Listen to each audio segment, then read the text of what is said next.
प्रणाम। सुनिए भोले और भांगी कैसे हैं। अरे आ गईले सावन महीनवा हो, भोला कहाँ लुकैले। अरे आ गईले सावन महीनवा हो, भोला कहाँ लुकैले। अरे चारों ओरी खोजे सेवकवा, भोला कहाँ लुकैले।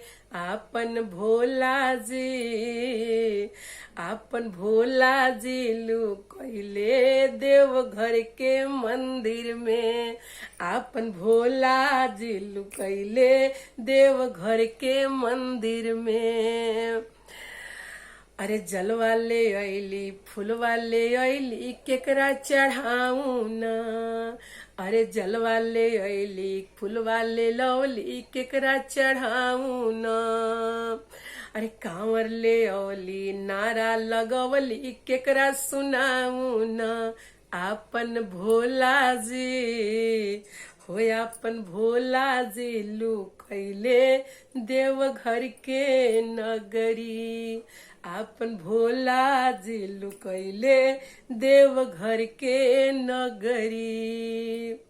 अरे बाबा बाबा कही के सेवका जोर जोर से उनका बोलावेला। अरे भोला भोला कही के सेवका जोर जोर से उनका बोलावेला।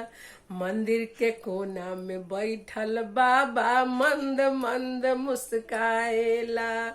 मंदिर के कोना में बैठल बाबा मंद मंद मुस्काएला। अरे भगता भंगिया के ओ भगता भंगिया के गोला पर बोलावे भोला जी।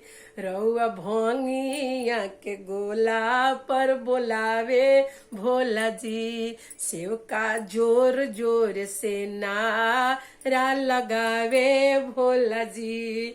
सेवका जोर जोर से नारा लगावे भोला जी।